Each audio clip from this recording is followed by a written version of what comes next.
Evening. This is a virtual meeting using the Zoom platform. Members of the public can view this meeting live on Channel 8 or the city's website.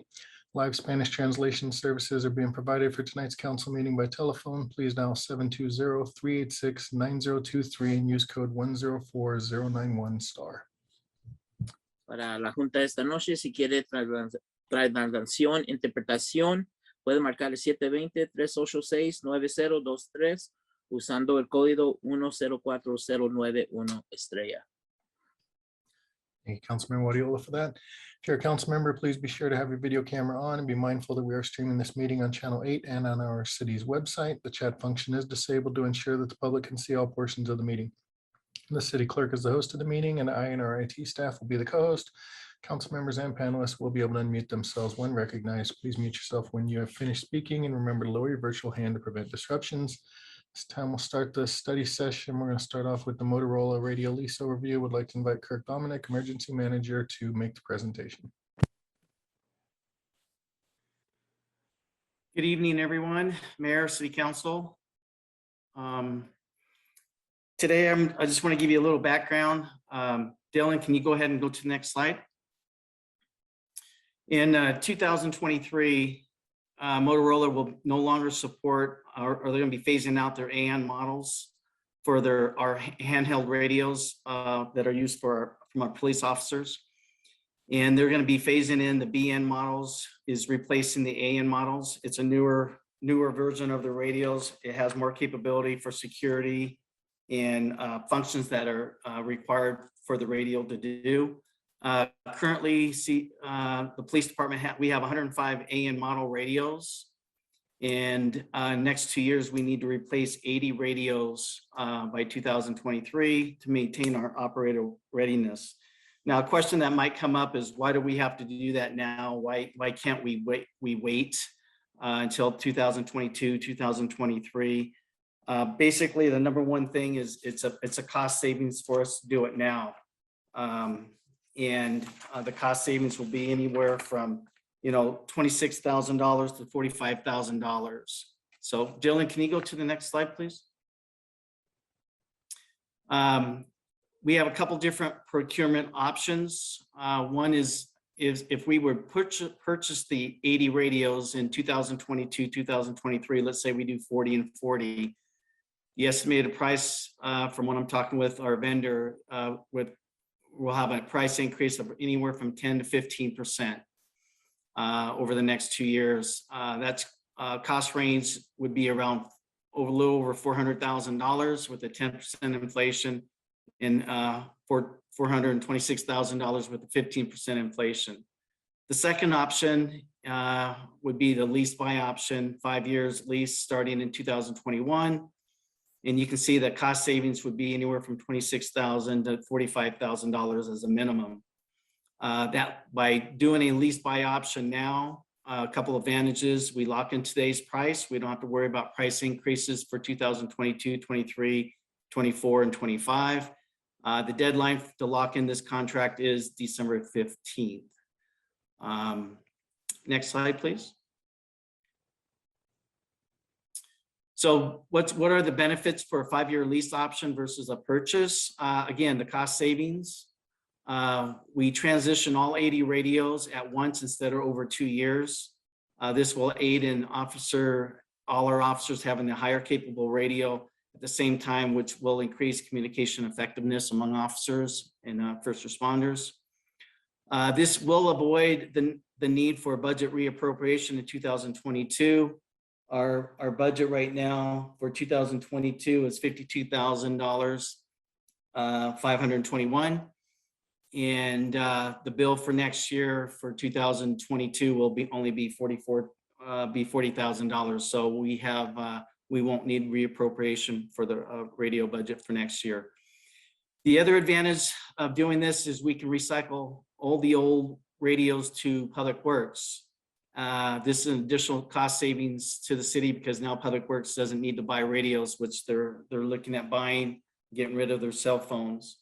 And another advantage of this is by having our AN model radios, which first responders can't use, but I can still communicate with Public Works during emergency operations in the EOC because they have compatible radios that I have in the EOC, which like during times of blizzard or major emergencies, and I need to maintain contact with Public Works and street folks, I'll have that capability to do that. Now I don't. Next slide, please. Oh, that's it. Down and dirty. Are there any questions from any of the members? Anybody on council have any questions? Mayor Pro Tem? If you were to give the models to Public Works, and when they phase out in 2023, are they still going to be able to use those models, or are we going to be looking to having to purchase more? Good question. Is when we phase out when we pass on our radios to Public Works, they're going to need about 40 to 50 radios. I'll have 80 radios that I'll be able to give them. So starting in 2023, Motorola will not support them, which means they're not going to provide service, software updates, spare parts when a radio breaks. So we will be able to cycle out use the 80 radios probably over a good 5 to 7 years for Public Works. Meanwhile, Public Works can budget over the next 7 years and purchase maybe 3 or 4 radios every year, and it doesn't take a big crunch in their budget. They can absorb that over the 5 to 7 years versus have to buy a bunch of radios. So that's a very good question. Okay, thank you. Councilmember Noble? Yes, Kirk, how long did the police department have the AN radios? Our oldest radio for AN models is 2012. Normally for first responders, what the manufacturers recommend is about a 7-year lifespan for frontline first responders. So you can see our radios, we have AN model radios for 2012, 2014, and 2015. So the ones for 2012 that we purchased in 2014, they're over the 7 years. So that's kind of why we need to do it now. Yeah, and I understand that. That makes great sense. I'm just curious about the 5-year lease, and that you'll then have a couple of years. So in essence, it might be $720,000 rather than $360,000. So you have a 5-year lease of $360,000, but then you need to do it again for another 2 years in order to get to the 7 years. So it doesn't seem like a cost savings of a lease versus purchase. The 5-year lease is I think it's the total price is $380,000, roughly a little more than that and change, and that's spread out over 5 years. So in another 5 years, our BN radios that we'll be getting still will be good for a minimum 2 to 3 more years. But in reality, just like our 2012, our AN models right now, we've been using them just about 10 years.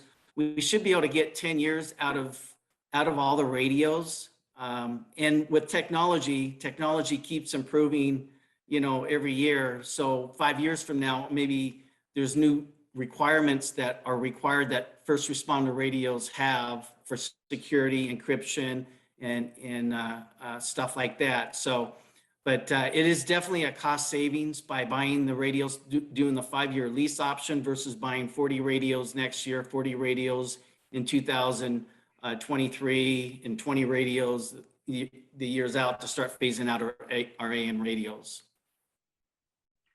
Is this a lease option to purchase? Yes. So after we Oh, pay. that part wasn't, I don't think that was in the slide. Oh yeah, presentation. it's a lease. So it's a lease buy option. So that means All right. after 5 years, after we pay the balance off, the radios are ours. We keep Okay. them. All Yeah. right. Then So that's I why will it's an reach- advantage. We're just not doing leasing them for 5 years and then have to give them back. No, we keep them. Yeah, and that was what troubled me about the 2 years that weren't covered when you said they can have a 7-year lifetime. I didn't Okay. understand we were buying them. Now that I understand it's a lease to buy or lease option purchase, then perfect. That's perfect. Okay. No thank you. problem. I retract. Councilmember Alan Thomas? Yes, thank you. Kirk had a question. Can the new BN radios get talk, text, and video communication capabilities, or is it just talk only? With the text and all the other things that you mentioned, that would be, I would have to ask the manufacturer if they have that capability, but we're not purchasing them to have that capability, because that's anything that you add on that's extra costs more money.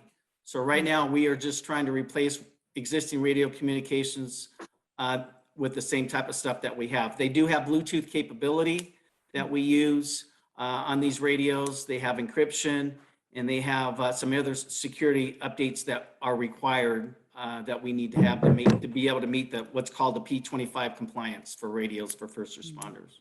Okay, thanks. And then I'm just curious, what's going to happen to the other 25 AM radios? Well, those 20, we have some AM radios that were purchased in 2016. And what I'm going to be using those for, the ones that don't go to Public Works, we do supply radios to code enforcement. We will be supplying 2 radios to the new Park Ranger program. And the other radios I keep as spares during emergency for issuing out, and they will be in the EOC with the ability to issue them out during times of emergency. Okay, thank you. That's all I have. Member Madera. I think you may have already answered this question, but is the 380,000 inclusive of the purchase option on those radios? It's the total price. That includes the principal, the cost of the radios, plus the lease fee. Perfect. Thank you.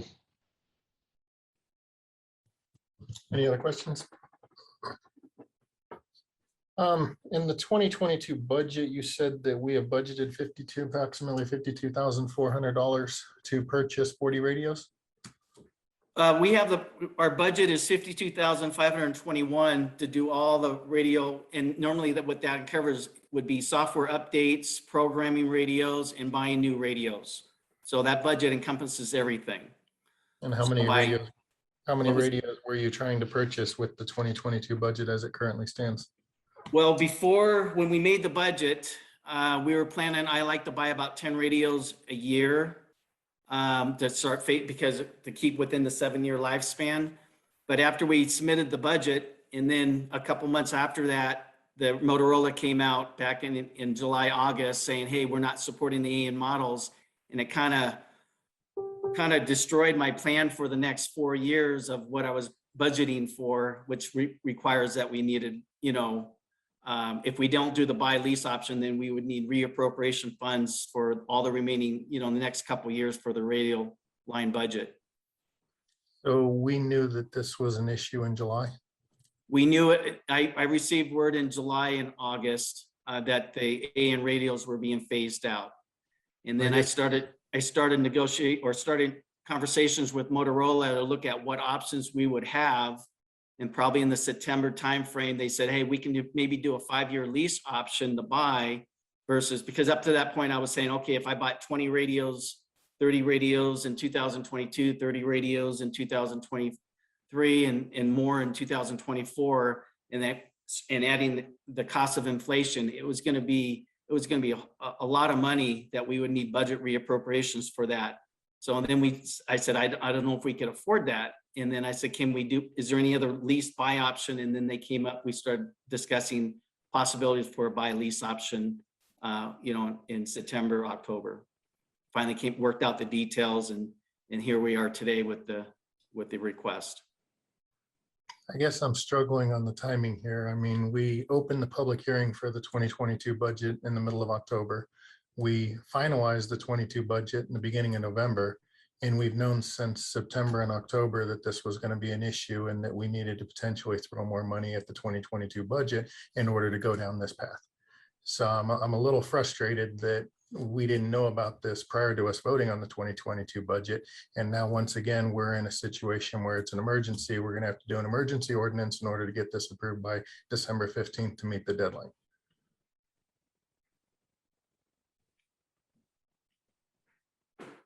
All right. Any other questions? Seeing none, thank you for your time this evening, sir.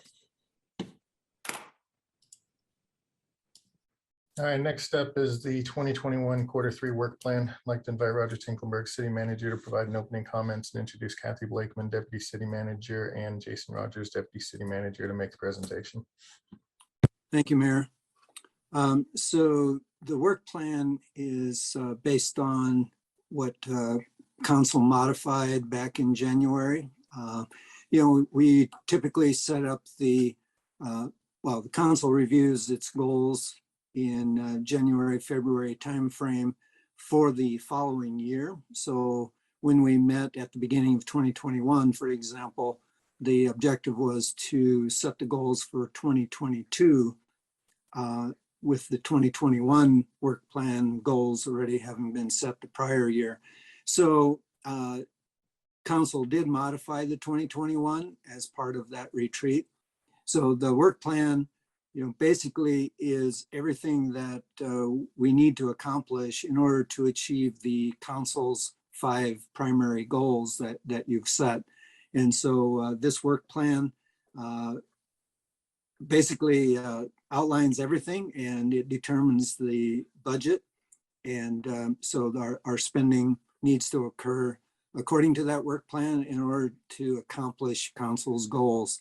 And I believe Jason will be covering kind of the general overview, which shows that we're at 85% accomplished through the first 3 quarters. And so I'll turn it over to Jason because he has the first batch of the goals.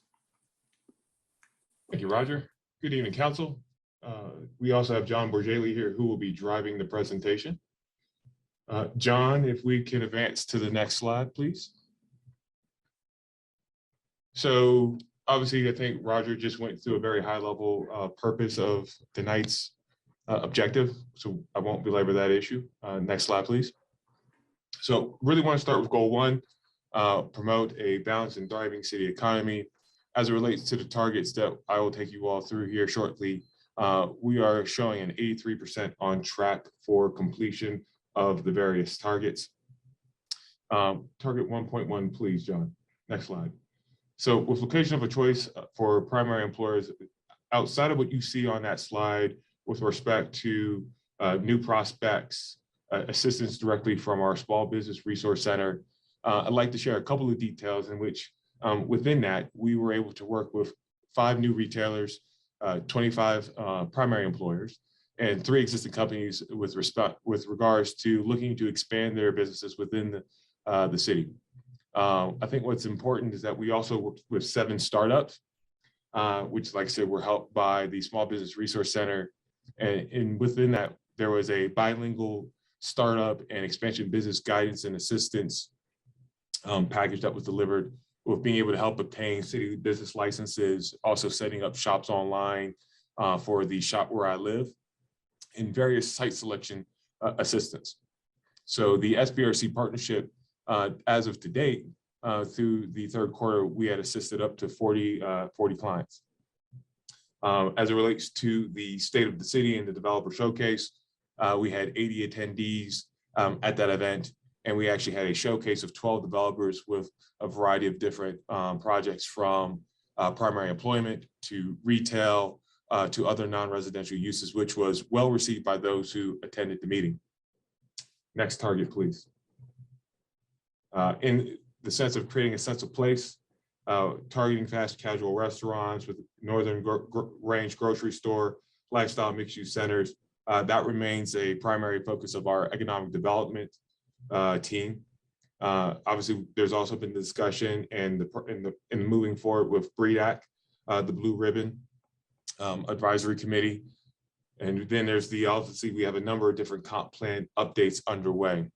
What's not covered on this slide with respect to Mile High Greyhound Park, we've been able to secure a Woodspring Hotel, which will be the city's first hotel development. We were able to also sponsor and have an exhibit at the 2021 Retail Summit Expo. And we've also seen a number of different restaurant and other retail uses come online. And a few examples of those are the El Camelo, Western Wear, AutoZone, Sabor Casero Mexican Cafe, DGO Mexican Grill, La Michoacana Ice Cream Shop, a Wingstop, ZZ's Coffee, and Dollar Tree. Next slide, please. Catalyzing development in identified key areas. Some of those key areas that have been identified are Mahi Greyhound Park, our light rail station off of 72nd in Colorado, and Derby. With respect to Mahi Greyhound Park, site infrastructure is at 90% completion. As you all may have seen in our most recent Mahi Greyhound Park and is coming through the third quarter, we are seeing the affordable housing project proceed as planned, with initial occupancy to occur sometime in Q3 of 2022. The single family detached development that is located off of 64th or facing 64th Avenue is currently under construction. And we are also waiting, as it relates to the Wood Spring hotels, to execute the PSA for that hotel on parcel B, which is the southernmost parcel at the intersection of 62nd and Vasquez. I will share with you that we do feel confident that we will be able to have that PSA executed by the end of the year and underway with entitlement and hopefully then vertical construction shortly thereafter through the beginning of next year. So very exciting times. With respect to the light rail station, we have remained in constant contact with the county. The county has continued to express interest in participation in the formation of this joint URA. And staff anticipates that we'll start to really pick up progress here in Q4 of 2022, as the county will have an opportunity to look at the ULI TAP report. As you all may remember, over the summer, we utilized ULI in an opportunity to do a strengths, weaknesses, opportunities, and threats analysis of how we could really position the light rail station in being able to deliver catalytic development for the community in and around the station, and ultimately as well to help look at driving other employment opportunities in non-residential. That's really going to create some level of vibrancy. And the county is waiting on that report to determine how they can partner with us. As it relates to Derby, the city staff had submitted a revitalization grant, which was a competitive state grant designed to help main streets that qualified for small businesses to help with funding facade improvements and energy efficient projects. We assisted the interested property owners to identify certain projects that could be included within that grant application. We have come to be made aware that unfortunately the city will not be receiving any of those potential grant awards or notifications going forward. As it relates to the ERA, the Emergency Rental Assistance Program, at the time of the drafting of this report, we sat at about 20% remaining of our first tranche. That the Housing Authority expects that the second tranche of 1.3 million is to be received by the end of Q4 of 2022. Next target, please. Improve efficiency and effectiveness of the development review process. As you all are aware, we are processing a record number of cases, and during Q3 of 2021, those cases either range between 185 to 197 active applications at any given time.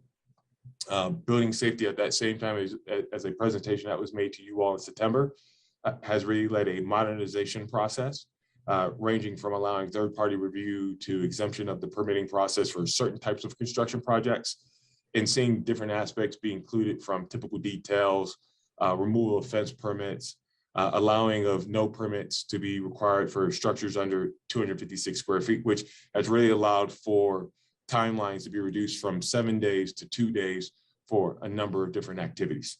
So really being able to step up and meet the mark there.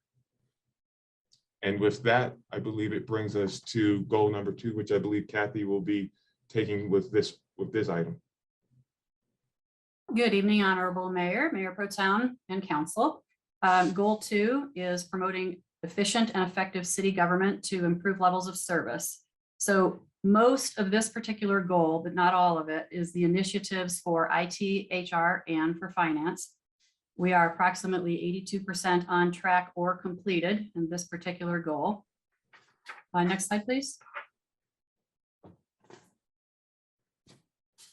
So in leveraging emerging technologies to enhance capabilities, we have some new technology projects which have been started over, not just over this year, but within this last quarter. And we are evaluating or expanding on some of our existing IT systems. We're going to talk a little about the formal security assessment and security awareness that continues within the organization, and also increased technology online training system usage. Some of the completed projects that we have for this quarter is the Bluetooth assisted listening system in the chambers, SecurePlex replacement, which is also for within the PD, and the record on demand, which is another PD project, and the council workroom update, body worn camera expansion, and the PD crime scene software upgrades.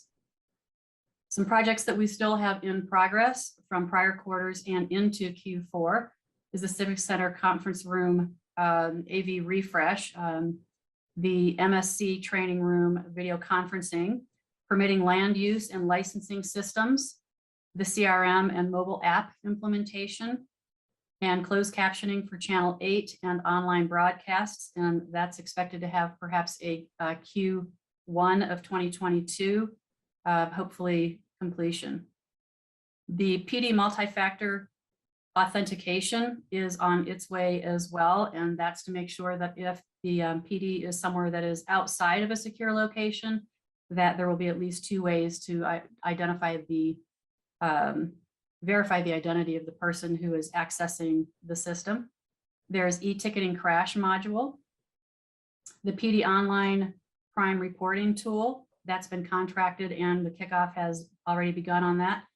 The MSC wiring upgrades and the expansion of the GIS system is underway with New World and NeoGov integration, New World and benefits provider integration, SharePoint expansion, and the cartograph expansion.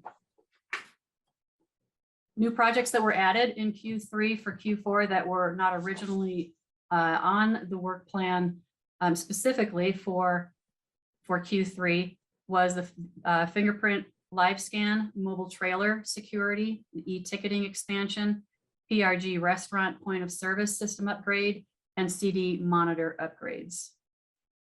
IT continues to do online training with staff on system usage, as well as with cybersecurity. Next target, please. Target 2.2 is a high-performing city workforce. Right now, Human Resources is in the middle of working with a contractor to review a new draft of our employee policies. We anticipate having those done hopefully by the end of this year. If not, it will be for the first month or so in 2022. Our current vacancy rate for Q3 is at 10.2%, but the average for the year for the first 3 quarters is an 8.31% vacancy. The internship program for HR, they've already met with 27J to establish a partnership for the high school students. And they are also meeting with District 14 to establish the same type of partnership. The Lean Six Sigma processes are nearly complete within HR. An example of that is that they've implemented the new NeoGov integration for all new hires, which enables all new hires to be uploaded into the New World system via a data feed. That will save a significant amount of time and reduce errors significantly as well. They're also working on implementing the NeoGov onboarding and looking for full integration of that onboarding process. And with new hire orientations, there is several improvements, but one of the most significant is that some videos had been taken of all the department heads and the CM, deputy CMs, and that is being put together for use within the new hire orientation. And those videos are nearing completion at this point in time. We would expect to see a rollout of that soon. And employee recognition program is improving somewhat through the Kazoo program. We've had about 87% of employees engaged with that particular system at some point within this year. Next target, please. This is provide reasonable action, or sorry, responsive action to council identified priorities. We've covered this one and it's been basically completed from the standpoint of having it out in Microsoft Planner for quite some time. There are currently 310 items that are entered into Planner currently. Next target, please.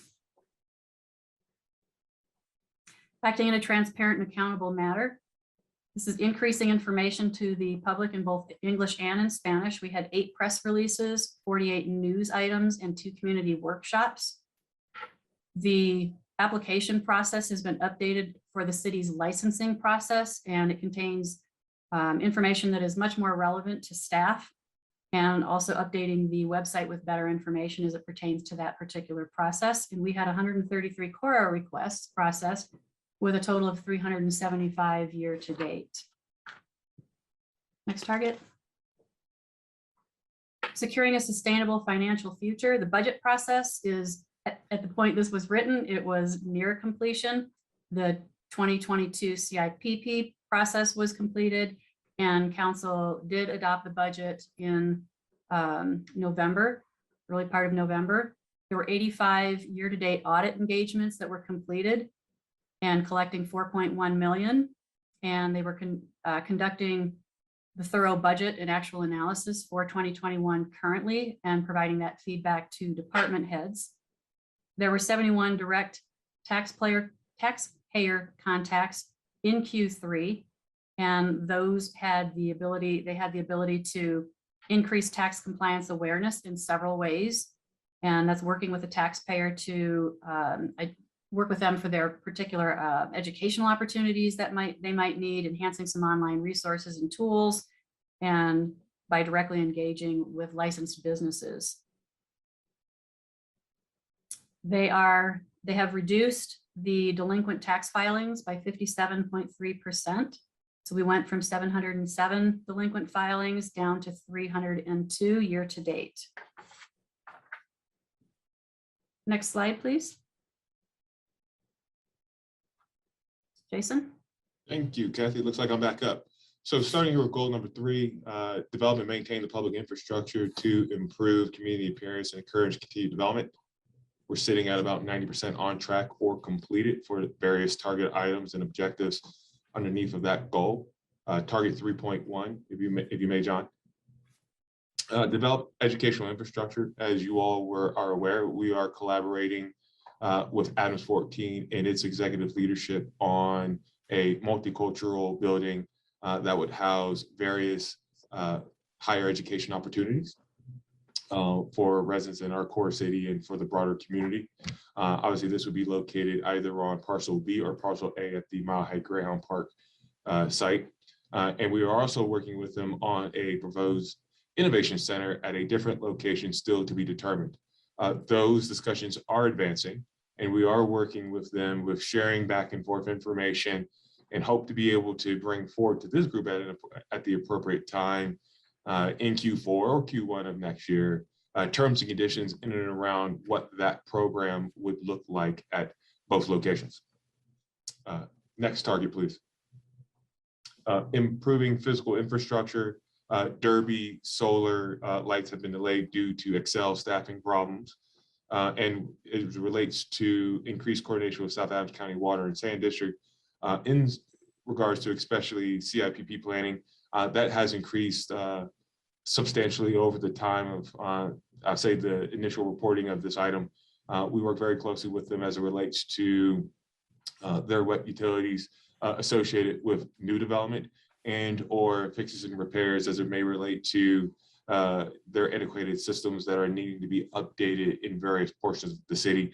And we've seen great response with respect to that. Probably the most largest one is their plant coming online just this past fall with respect to the salinization process. Next target, please. Engineer a safe built environment. There are a number of different items, as you can see, that we've been able to accomplish. Core city signal pole assessment has been completed. In respect to that, we are finalizing an RFP with CDOT for the design of a HSIP grant for improvements at 96 in Tower, 120th in Chambers, 112th in Havana, 72nd Locust, which also will look at including upgraded signal heads and higher visibility backplates, more particularly within the core city. We are also finalizing a RFP with CDOT on design of a safer Main Streets grant at Colorado Boulevard between 68th and 70th. Hopefully that finalization of that IGA with CDOT for all of aforementioned projects will occur before the fourth quarter of this year. Fingers crossed. As it relates to a couple of other items about engineering a safe and built environment, we adopted the 2020 National Electric Code. That presentation was made to you by the chief building official back in September as well, and that was adopted by council summarily in the same month. Good Neighbor Day and PACE neighborhood inspections, and I like to cut a couple of those together. And one effort that's kind of came out of the proactive code enforcement, not just being responsible, but being proactive and trying to establish relationships with our community members. Staff is updating the HOA Metro District list to include names and phone numbers so that we can ask the best way to how to partner with them and how the residents that they serve, so that once again, we are growing a relationship to where we're getting voluntary compliance as opposed to having to force it through involuntary mandates. And we're starting to see some positive turnaround. And we'll have more information to share in Q4 with the council. Next goal 4, please.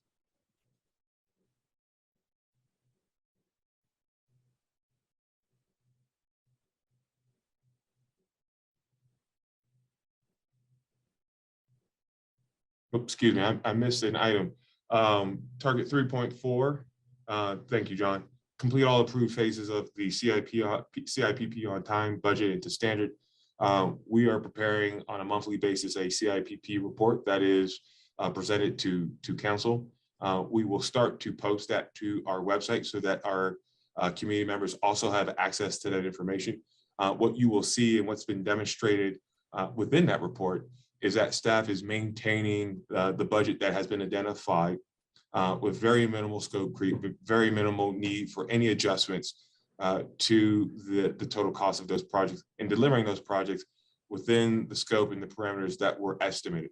So very good work to all who are involved from Public Works, Finance, PRG, and others that are in support of that may be internal or external to the city. Goal 4 now, please, John. Thank you.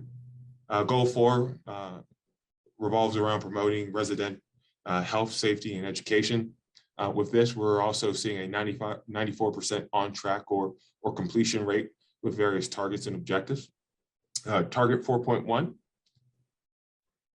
which discusses creating aesthetically pleasing neighborhoods. We have had about 1,260 contacts to achieve voluntary compliance through Q3. Year to date, we've seen 2,701 across the 3 various quarters. Housing Authority at the time has 156 housing choice vouchers, which are rent subsidy to low and moderate income families. We are anticipated to grow that to about 225 through Q2 of 2022. So we're starting to see that increase. And even since that, this report, we have actually grown that from 156 to 183 housing vouchers. And to that, year to date, we have administered 428 in total, with people coming in and coming out of the system. Target 4.2, provide recreation opportunities. As you all see, PRG programs are at 85% of normal operations with response to the COVID-19 pandemic. We are anticipating being back to 100% by January 22, as we have come to better understand our next normal or new normal with respect to the pandemic. A couple of other things to share with you.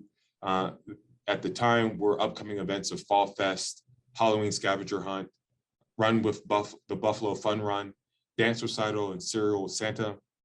In the past quarter before that, we had the Fishing Frenzy Buffalo Run 25th anniversary celebration, the Kurt Holland Memorial Tournament, and Pop Up in the Park concert series, which were all held very successfully with good turnouts. 4.3, please. As it relates to safeguarding resident health and well-being, there are a number of various land development code updates in progress to look at how we look at the continued evolution of the built environment and ensuring that the built environment is built out in a structured and pragmatic manner that allows for infrastructure and other needs to be delivered at the appropriate time. We are also continuing our work with the Lotus Environmental Group, which is our environmental consultant, as part of the citywide initiatives that have been underway. A presentation was made to you all in October as it related to phase 1 of that delivery of projects and outcomes with our GHG inventory, air quality monitoring map, and other deliverables. More updates should be provided to the council in Q4 with where those efforts stand, and ultimately additional outcomes in Q1. We have been able to work through an IGA with severe weather action plan, pending AGCO processing, and we were able to come to an agreement with AGCO on an IGA, and as you all were able to ratify and support as part of the budget process, park ranger program of 2 park rangers for 2021, and additional coming on board in 2022 and 2023 accordingly. What is not on here, what I think is worth mentioning for the council, and bear with me, Councilmember Gordon, because I know you do not like the name, but I will share with you a little bit of a primer. As for the Keep Commerce City Clean campaign, I wanted to provide you all with some updates. Staff took to heart what was the response and the feedback that we had from the broader council, and we were able to coordinate with community relations to determine an inclusive name and tagline for the project. We are now identifying it as My C3, Rooted in the Community. We have worked with a professional graphic designer on a final program logo to drive the My3C3 branding efforts. We are building out a website framework and continue refining the content for the My3 section that will be posted on the city website, which is with a planned launch in Q4 of this year. That being said, we are continuing to craft and refine a communications plan. Communications doesn't come natural. We need to be thinking about how we continue with that evolution and that push out of that message. So we are thinking about a coordinated public rollout of the My C3 program concept to the public at the beginning of Q1 of next year. And we'll have a study session for council, once again, to re-highlight some of the program pillars and organizational structure that was delivered to you all in July of this year as well. Target 4.4, please. Enhance personal safety. Obviously, we were working to decrease domestic violence. There are various updated vulnerable victim checklists that PD has been able to put in place. New training on being able to address confidentiality programs, working with research and developing research with the University of North Dakota. We are also, as Kathy shared briefly earlier, anticipating a rollout of a crime mapping tool in Q4 of this year, which will be a web-based website where residents can view the reported criminal activity in their neighborhood. The first presentation was made to the police department here in October, with a final version for an anticipation to be rolled out in December of this year. At the same time, there's been several positive steps that PD has been taking against auto theft. It is an uphill fight, and it is an uphill battle, but we have been able to see process gains with respect to some of the activities and operations that they have most recently put into effect. Target 4.45, please. Enhance community safety. I would say priority 0 and priority 1. We've increased response time from 7.8 to 9.6 minutes, with calls of service increasing by, or we've seen increased response times from 7.8 to 9.6 minutes, with calls of service increasing by 5% overall. As you say there, a lot of this increase is being driven by staffing shortages, which also then ultimately goes back to 4.4 in working with the University of North Dakota on suggestions on how we can then implement other improvements to reducing those time for calls on service. Starting in Q4, our sergeants will be present to command staff on new community policing initiatives implemented to address problems and quality of life issues.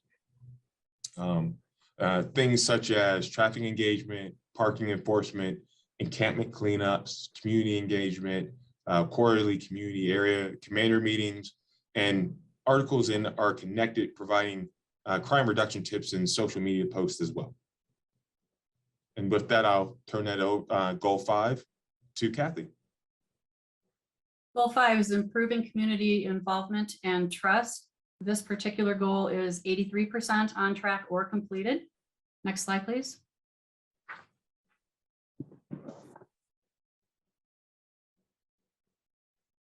There were 8 community events in Q3 to increase the civic pride. There was a total estimate of about 1,100 people that attended. Some of the events were 4 Music in the Park concerts, National Night Out, the Kirk Holland Memorial Golf Tournament, Buffalo Run Golf Course 25th anniversary, and Fishing Frenzy Derby at the Rocky Mountain Arsenal. And we're going to be doing a art consultant RFP, which is pretty much ready to go. It will be posted here in Q4. And then also the Cultural Council's Commerce City Eats Week had more participating restaurants this year than in the prior year. Next slide. Improving citizen interaction. The Facebook page received quite a few hits there. And we have a solid more than 8,200 followers at this point in time. We had 29,379 engagements, and an engagement is a reaction, a comment, sharing a post, clicking on a link to get further information. The city website received 24,817 unique page views, and Parks and Recreation received 17,196 unique page views. Next slide, please. In an inclusive community, Facilities and Risks met with the engineering firm called Meet the Challenge, and they're looking at various ADA cost allocations based on an audit that we had done back in 2019 into 2020. And the Diversity, Equity, and Inclusion Commission is working with staff and community to better the city. They're doing that by reviewing some of council's legislative priorities. They're going to be providing feedback on December 1 with that particular information for bringing back to council. They are also populating calendars to ensure that all proclamations throughout 2022 will be able to take place timely. They are researching existing diversity and inclusion initiatives utilized by some other communities and building a repository of ideas and best practices. They have met with community relations and discussed the city's website and other communication opportunities, met with human resources to learn more about the plans internal to the city, and will also be meeting in Q4 to discuss go forward synergies with the commission.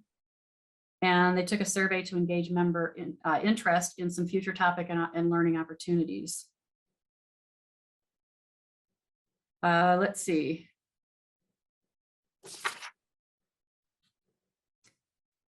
And also there's a new family and senior community navigator position that was included in the final draft of the 2022 budget and has been approved. The live Spanish interpretations was offered by 14 city or at 14 city meetings with 36 participants in that. And last target, please. Improving citizen participation. 26 videos that was published in Q3. Our city YouTube channel has 11,113 views as of the end of Q3. We're continuing to do the council. We had been continuing to do the council meetings virtually. And it says here, because these were, of course, written in the end of Q3, that there was possible return to in-person in December. And I think that's it for that particular target. With that, we can open it to any questions that council may have. Thank you very much for that comprehensive report on the work plan. Any questions from council to staff regarding this? Councilmember Alan Thomas. Thank you, Mayor, and thank you for the presentation. Just had a question. I'm not sure what goal this would fall under, but And the medians like on Quebec between 56th Avenue all the way to 60th Avenue, and then all the way down to Highway 2.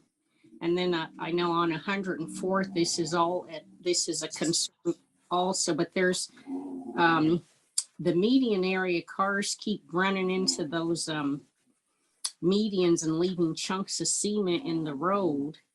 So I'm wondering, can some kind of way under Public Works, can maybe those be painted or something to address that as a goal? Because this seems to go on, even in the summer months and winter months. So can that be included in a goal somewhere or looked into? Thank you, Councilmember Alan Thomas. Just to make sure that I'm understanding of your question, are we looking at adding an additional objective or not necessarily target, but objective within 2021's work plan to accomplish that? Yes, well, and for 2022, but yes, add it to to explore options. Can it be painted? What can be done so people don't keep bumping into those? And then, like I said, I know if I see it, I know city employees see, but on a lot of those locations on Quebec 104th, those chunks of cement just stay in the road. So I think that's an important goal that needs to be implemented somewhere. Yes, ma'am. So we can definitely circle back with Public Works to have a discussion about what solutions or opportunities we have with trying to address the median. I would say whether it rises to the level of the work plan, because I would maybe classify this as a standard operation that we need to address with respect to our streets and our streets maintenance. So we can definitely take that back and then be able to provide some additional information with how we will address that on a continual basis. Okay, thank you. You're welcome, ma'am. Councilmember Wadiola. Thank you, Mayor, and thank you for the presentation. I got a couple things. Where are we at with the Google, being able for staff to use Google or commission and board residents to be able to do Google? We did Carmen City Eats, and that SharePoint just didn't work for some of our residents and board members.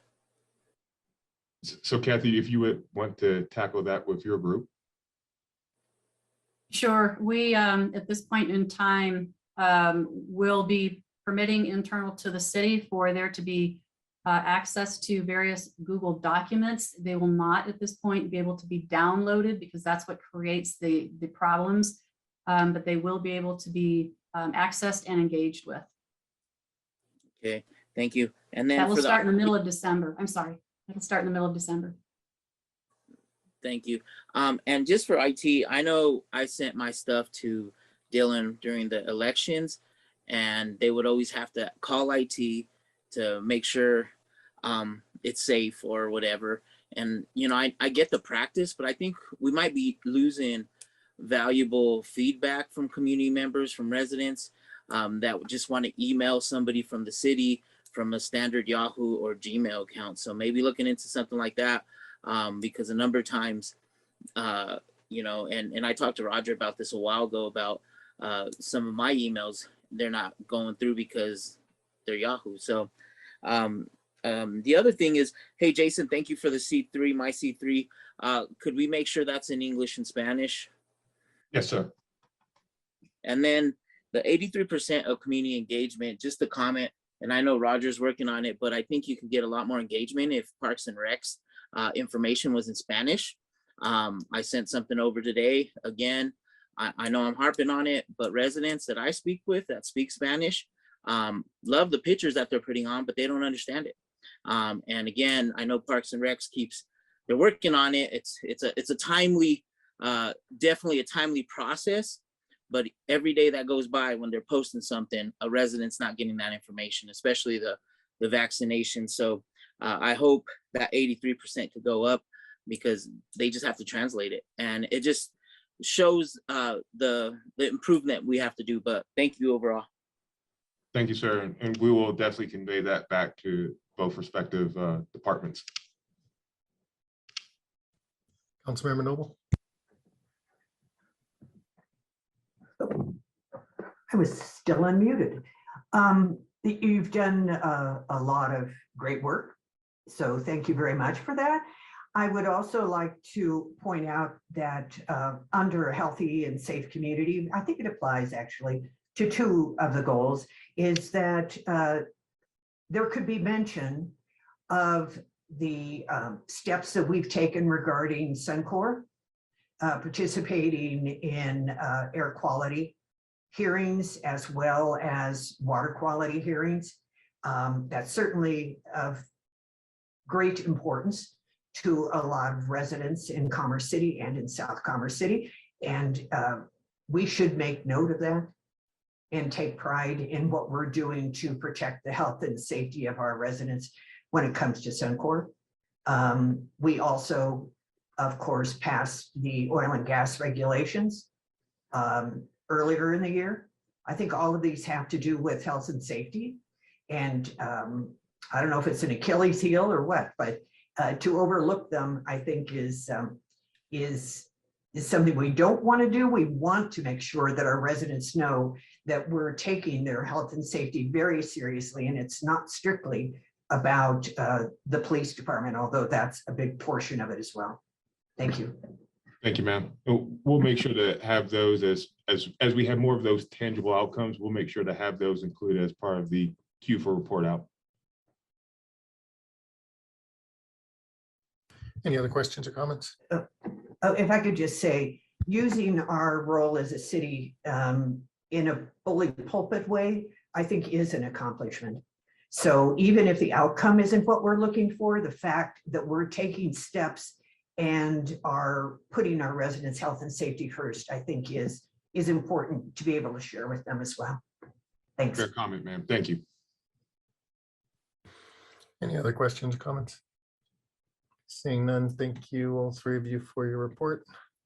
Look forward to the fourth quarter report. We're going to move on to the South Platte Crossing update. Would like to invite John Borgelli, Management Analyst, to make the presentation. Good evening, Honorable Mayor, Council. Share this presentation with you. I am in front of you again tonight to talk to you about the Adams Tower. Purpose tonight is to review previous council direction, kind of bring you back up to speed. It's been a little bit since I've talked to you about this. And then talk about determining the desired concept for the space. We also do have our architect here tonight to present some of the concepts to you and get your feedback. And then I'll outline some of the next steps moving forward. So that background, bring you back up to speed. We did purchase the floor earlier this year at council's direction. Council has expressed a desire to use this space for nonprofits from the community to give them kind of a shared workspace, place where they can have that physical location. We do need to determine the number of organizations and people who can be in that space before we can begin selecting the tents, so we can give, when we go out to the community and advertise the space for nonprofits, so start already networking and laying the groundwork, letting our nonprofit partners know that this is something that is forthcoming and that this is an opportunity for them. There's a lot of excitement about it, but we do need to have that hard criteria. How many people can we accept? How many, and what sort of footprint can we have in this space before we can really move forward with that? Council previously had directed staff to use QCF to make the selections once we do receive those applications. And so our goal tonight is to hopefully finalize, or at least have a conversation about the density of the space, how many organizations we'll have in there, how many people we can have, and the architect will walk us through some of the concepts for the different density of workspace, but that will really inform these next steps moving forward. So in order to further that, we did engage C1 Architecture and Design to develop these concepts for council to review and weigh in on moving forward. So we'll proceed with this remodel based on council direction. The layout will be the biggest part of that. Facilities is also has gone out to bid for some of the other items that need to be touched up, replacing some of the ceiling tile, repainting the space, changing out the carpet. We are either out to bid or under contract with contractors. So we will be able to, once we have this selected, move forward pretty quickly to have this remodel done and to hopefully be getting tenants in the space in Q1 of 22. With that, I will turn it over to Beth Mosenthal. I'll share her presentation and she can walk us through in a much more eloquent way than I can some of the background and layout concepts for this space.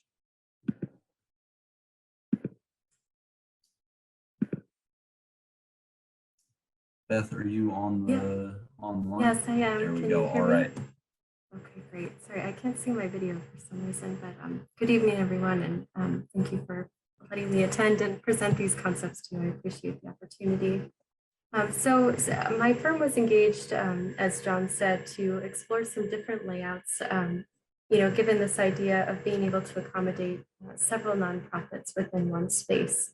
And so there's a lot of different ways that we could approach that. So I tried to drill into 3 ideas driven by this idea of density and flexibility. So if you want to go to the next page. So just to orient you to the space if you haven't been in Adams Tower. So in terms of, the office tower, it's on the 5th floor. My understanding in terms of, design drivers was really trying to keep the existing architecture in terms of the infrastructure on the floor plate to kind of minimize costs and really look at flexible furniture solutions as ways of driving, different uses within the space for this kind of incubator for nonprofits, if you will. So just one thing that was driving that planning is really thinking about where the windows are, where people might have access to natural light, understanding that, we kind of want to democratize that access to natural light and put, especially with open workstations, the opportunity to put them as close to, the windows as we can. And then in terms of the southern part of the floor plate, right now, these are all kind of hard walls, conference rooms, and probably former offices. So we tried to think about how those might become kind of shared offices or things that could still be, workspaces that people would have adjacency to windows. So if you go to the next slide. So just in terms of, broad brushstrokes of really what's driving workplace planning right now, and then, looking to the future as well, I think it's really important to just, briefly touch on these concepts that are driving the planning. So the first one, of course, is this idea of flexibility and modularity. Unfortunately, as we've all learned in the last several years, is that the only constant is change. So having a kit of parts in terms of furniture that you might be able to, disassemble and reuse across different properties or even within the space, kind of reconfigure as needs change. I think that that's extremely important. This notion of choice that, we know nowadays that, coming to the office can be a choice. And so providing different types of work environments, whether that's for meetings or, socializing, collaboration, or for heads down work, perhaps for people that really do want to get away from their home to do their work. Health and wellness, so the idea of furniture solutions that promote still a healthy lifestyle, that we're not just sitting at our desk in one posture from 8 to 5, that perhaps we have a sit to stand desk, that we have spaces that support, similar to those DEI, opportunities that you guys were exploring, just, providing people with a lactation room, mental health areas, things like that. And then again, biophilia, the idea of connecting people to the outside and the environment through light and views. Understanding the importance of integrating technology in all spaces, whether that's just having really robust Wi-Fi across the space so people can take their laptop and meet in different stations. Robust cybersecurity, and as you're talking about sharing platforms, these are things that we want to just create, that invisible infrastructure too, that people feel supported in their work. And then finally, lessons from COVID. So, while we're still kind of in this gray area, if you will, people are returning to work, but how do things like simple signage, especially in shared spaces, such as this example of this table has been sanitized and is safe for seating, or room reservation systems where you might be able to reserve the space ahead of time. These things just kind of bring peace of mind to people that are coming to the office, in the sense that there's another level of planning that they might be able to implement before even stepping into the office, but knowing what their experience might be like. So if you go to the next slide, John. So in testing these 3 concepts, I put together just, a kit of parts. And these sizes are really standardized. They're kind of based on benchmarking from various other government projects I've worked on, as well as GSA standards as well. And then they also look again at that idea of flexibility. So for example, how do you use, for a large office space, perhaps it's a shared office, perhaps it's an executive level single office, or perhaps it's this kind of large conference room. At a 12 by 10 space, that could be used as, perhaps a manager level office, depending on what kind of hierarchy or workplace standards you have or would like to have, or perhaps that becomes a huddle room. And then again, that kind of smaller 8 by 10, which is becoming a common standard in a lot of institutional and civic spaces, knowing that people spend a lot of their time away from the office. And could that also be a small huddle room or conference room for people that are in open desking? And then if you go to the next slide, and these are just showing kind of open office, if you have cubicles or desking solutions, again, that they're modular, that you're kind of working with dimensions that can be easily arranged and rearranged, in modular dimensions. And then this kind of ancillary furniture, which is the kind of soft seating and, places that you can touch down, have a quick meeting, or perhaps have a bit of privacy, sit in more of something like a study carrel if you really feel like you need to focus. So there's lots of different options and ways that people use the office now and furniture to support that. And so if you go to the next slide. So the three options we wanted to discuss with you tonight, again, based on kind of this benchmarking and, ratios related to that in terms of what might be allocated on this floor plate as common space versus collaboration, conference and meeting space versus private workspace. The first option looks at, if you were to look at accommodating 1 to 4 kind of discrete groups, and I'll walk you through these kind of larger versions, but I just wanted to give you the high level view. So this, floor plate would support about 200 USF per person, which is about, USF stands for kind of all spaces that can be used by tenants, including circulation space. And so these are, benchmarks from various kind of civic, governmental organizations in terms of how much square footage they assign per person. So in this kind of least dense 200, you'd have about 50 people. And here I've organized it, as I said, you can see with the different color coding, you could have these 4 distinct groups. And then along those windows, you could utilize different private offices assigned to the groups as well. And then that orange and kind of reddish space could become these kind of shared meeting spaces across the floor plate. The second option 2, more dense, this looks at, kind of middle of the road, about 170 USF per person.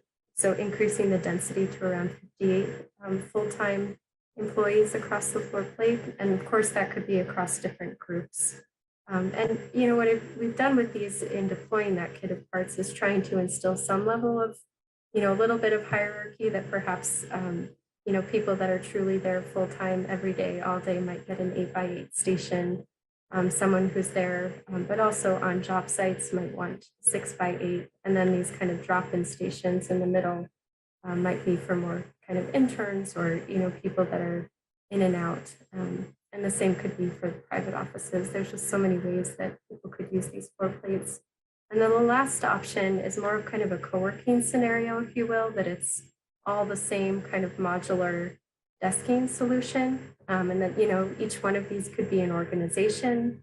The offices could be used as private rentable suites. People could rent a desk for a day, or if it's, if it's subsidized or free, people could be assigned a desk. But this is definitely probably the most dense and most flexible in terms of, deploying a furniture solution that would accommodate a lot of different people and uses within the space. So if we go to the next slides, just briefly, these just show you kind of a larger view of each one. Can you zoom out a little bit, John? I apologize. It seems that these are just cropped a bit. Oh, perhaps to yeah, that's good. Thank you. So just maybe I'll walk you through the floor plate, but as you see, you would get off the elevator and then This room originally was used, I believe, for child services. So there are these kind of small rooms right off of the elevator bank. And so the thought is that some of that could be assigned as tenant storage.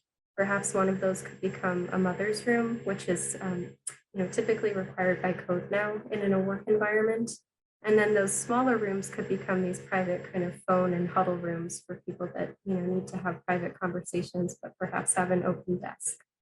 And then as you walk into the space, one modification we're proposing is that this is a hard wall currently. And so the thought is to just create kind of a glassy entry right at the front so that people really know where the front door is. And then perhaps someone from an organization or assigned receptionist, it could be, flexible in terms of, what's easiest to accommodate there, but somebody could, kind of from a wayfinding perspective, point visitors where to go. And then immediately off that reception area, you would have these 3 meeting rooms with great Western views.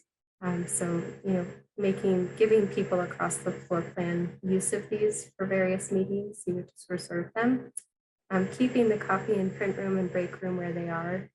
And then here you can see with the 4 different colors that that's potentially one scenario of how you might assign, different groups, kind of a zone on the floor plate with kind of adjacent offices. And then this kind of stand-up counter that divides these areas that might have lateral files and additional storage. And so if you keep going down, this is just kind of a 3D rendering, hopefully to help you visualize that space a little bit more in 3 dimensions of how that might work. And then if you go down to the next one, and this you can see there's just really minimal demo on these floor plans as we're studying it. It would just be that kind of front wall where we're hoping to have more of a reception experience. And then the existing millwork is very dated. So some of this would be removed and probably just furniture solutions with kind of PLM countertops could easily replace those at this time. And then there's just one small office, or we're not even sure if that's a storage room, perhaps on the east wing of the building we'd be moving to be able to accommodate more modular furniture solutions.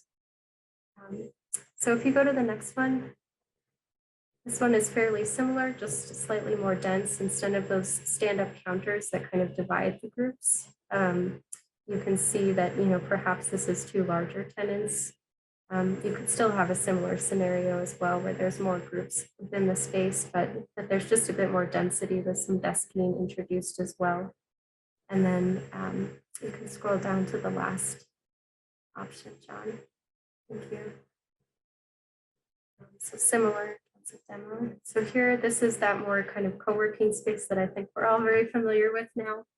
This one I'm proposing a bit more demo because we're densifying kind of the the workspaces with here with these kind of smaller modular workstations, and these can still provide levels of division in terms of screening, panels, things like that that kind of divide the rows. But I was looking at just kind of really opening up that western side of the building so that you get more light in and views from that side to the beautiful mountains. But that would really be a breakout space for people that want to get up from their desk and meet with a coworker, meet with a visitor, somebody who's dropping into the space. But this would be a similar idea that could be lots of different organizations working here. People could again use a desk, they could use a row, they could use kind of a suite for a very small startup, perhaps with 2 or 3 people. So there's just lots of different ways that this could be deployed. And then I've put in some kind of quiet study carrel type little workstations if people feel like they need to avoid distraction, have more visual focus. And so if you go to the last slide, I know that was a quick summary, but I'm happy to answer any questions or go back and review the various options as you see fit or helpful. Thank you for that presentation. Does anybody on council have any questions, comments, feedback? Councilmember Noble. Thank you very much, John and Beth. So I do have some questions. I was at an event at Cultivando, which is on the 3rd floor, and I went up to the 5th floor. look around. So I have seen at least what was accessible up there, and there isn't much that's accessible off of the elevators. But I spent a long time working in with nonprofit organizations and working in a nonprofit organization. Mhm. And I'm wondering about some things to include. Do you have a kitchen in all of these plans? Yes, so there's immediately next to the existing mailroom, there's an existing pantry space. So I don't know if it'd be helpful to go back to the presentation. So it's actually fairly large. It's go down, or that's fine. No, you can go to the existing conditions. Thank you. Yep. So that break room right there that John is circling, that is currently a kind of a pantry kitchen space. And currently it has a refrigerator, quite a bit of cabinetry. I think the hope would be to, put in some tables and rework that millwork so that it's more updated and inviting. Okay, great. And then nonprofits are often conveners. Mm-hmm. And have meetings. How flexible is the furniture? Each of the three scenarios seems to have a lot of furniture. Mm-hmm. And not a lot of space if the nonprofits were to convene. And part two of that is, in my experience, a lot of nonprofits don't have a lot of staff. They have a lot of volunteers, but not a lot of staff. Mm-hmm. Right, absolutely. So currently there's one large conference room on that floor plate, which I've, we've kept as is, where John's mouse is currently. I recognize that that isn't, a 50-person conference room. At most, it might be 15 to 20. I think one of the things that's driving the density that you're seeing on both sides of the floor plate is that in trying to keep some of the existing architecture, so for example, those small conference rooms in the elevator lobby, it's hard to achieve kind of normal density for a workplace floor, because it really eats into the floor plan. So I think the thought was, still trying to create, benchmark or healthy density in terms of number of workstations while not making it too dense. But I think that's a good point. I could certainly look at an option where we do, we do have that kind of flexible space, particularly on the west side of the building, where I see that most of that furniture could probably be rearranged and kind of removed for big meetings, but it is a longer, narrow space. So that's something where, I guess I would ask the question, are there any satellite locations or places within the building that they might be able to utilize? Satellite for what? Oh, for a large meeting. If there was perhaps a 50-person event versus 20. Yeah, and I guess that's probably one of the ideas, where one of the ideas came from, is that Cultivando has a large space. Right. So Yep. if they were operating in a, if it was a cooperative space where other people could use it for their own convening, then I suppose that would be fine. I was just, our recreation center at Bison Ridge can be divided down into 3 rooms, or the walls can be pulled back and make one giant space. Mhm. And that's kind of what I was thinking along that one wall, if more space is given to it, because it's very difficult to know who's going to want to use this. Mhm. And there's a lot of nonprofits that are already in the building now. Okay, great. Yeah, I can certainly explore that idea of kind of a multi-purpose space within the space. I think it's surprisingly kind of narrow on some of those sides. And I think the goal in my initial planning was not to build too much hardwall architecture, kind of having furniture as the driver. But I think we've actually had all 3 options priced, and it seems that there still is some leeway to do more in terms of architectural solutions. So now that that's been validated too, I think that there's more room to explore. So thank you. Because it seems like the smallest space was still 50 FTE. Mm-hmm, right. And I'm not sure that there would ever be 50 FTE in the space. Nonprofits don't have those kinds of staff generally, unless we're talking about, a huge one, which is entirely possible too, that would go to a single person, in which case they might want to figure out what they want the space to look like themselves. Right. Okay, thank you. That's it. Yeah, thank you. Councilmember Madera. Yeah, so I've actually worked in an office like this before, and at first thought that we would hate it, but it was actually really nice. And so I appreciate, especially the first two options where you have the breakout rooms and kind of some just-in-time conference rooms, some smaller rooms where people can jump in and take a call. And that's kind of what I was envisioning for this space, as well as a larger space. And I see on that west side of the building that could be converted if someone has like a bigger board meeting or they're putting on an event. And is that furniture kind of modular where they can rearrange it? Yeah, exactly. So, in the large conference room that they have currently, the thought was to do all the tables on casters, similar to what you would find in most training rooms now, that it's modular, flip top, and that it would be on casters, so movable. So you could rearrange it, as you said, like a training room, a conference room, a lecture style. There'd be lots of different ways that you could do that. And so on this, most of these options are 1 to 4 groups. So like, how big are these like groups that we're designing them for? Sure. So that was kind of driven by, the geometry and dimensions of the floor plate. So for example, or maybe you just want to go to that slide, John, with the 3 options, please. So it was kind of seeing what could comfortably fit. So for example, in the first option, looking at, it really depends per organization. I think, when you have a client, you have a lot of parameters when you're designing hypotheticals.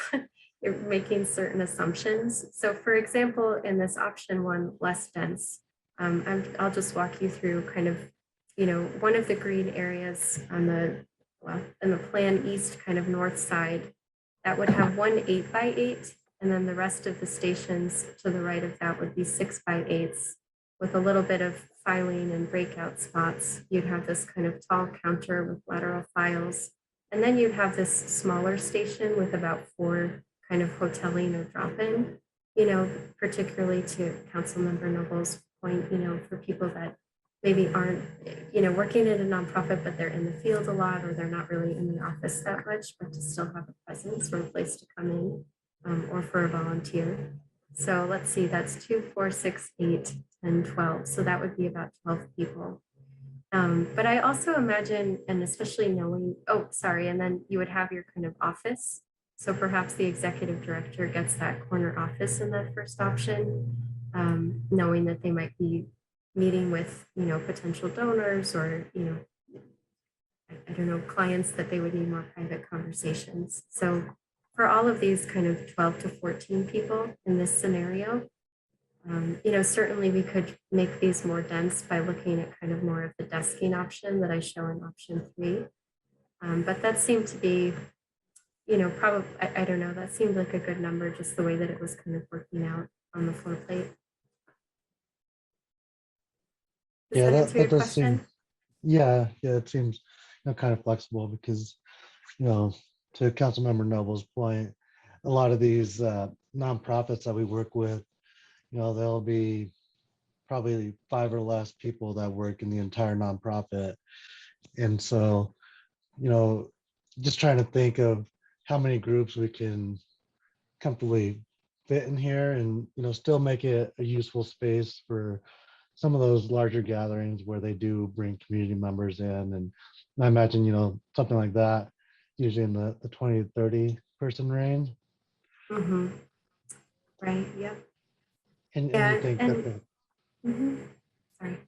And I think, in some of these cases, you could potentially even kind of take that group of 14 and, split it up. So there would be, essentially, I could see 8 groups in this floor plan as well.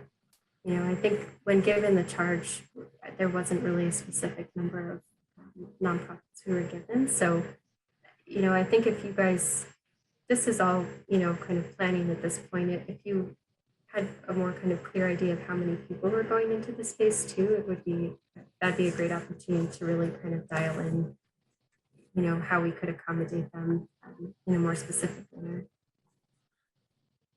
Yeah, I think that's a good point because, right now we don't have a real clear picture of, who's going to be using this space and what their particular needs are. So I think, part of our thinking too was to keep it kind of as general as possible in order to be able to support the biggest amount of groups. And so, I think on our end, it might be useful to start putting some of these options out there to different nonprofits to see what the interest is and what would be most useful for people.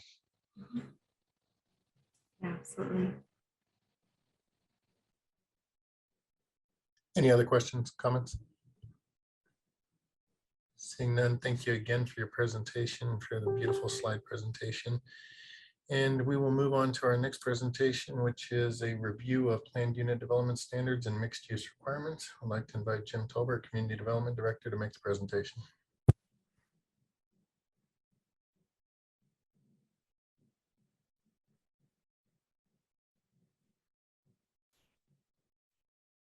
Good evening. I hope everybody's well. It's nice to be able to present to you tonight.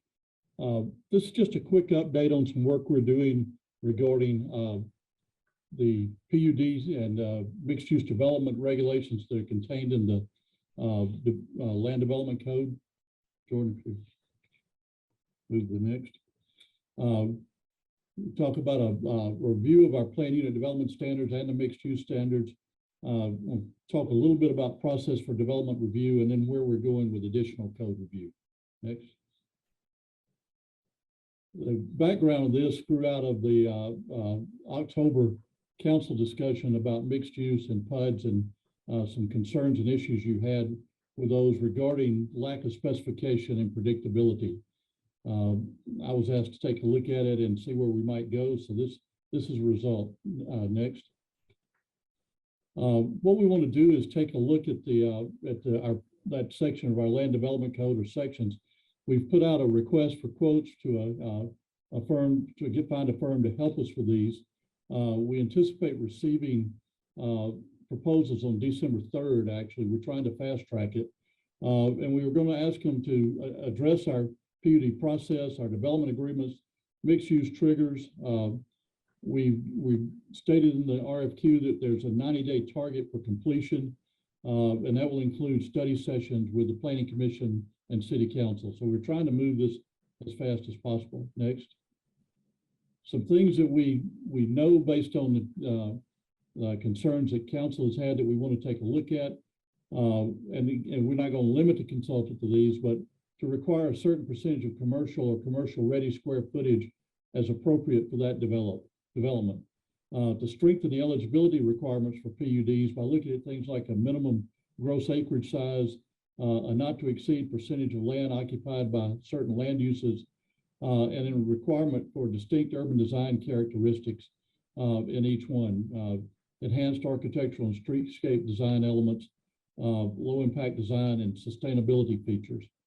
And then I think most importantly maybe is to look to provide triggers that would require the non-residential uses to be constructed at the same time as the residential in ratios that are consistent with the approved plan. Next.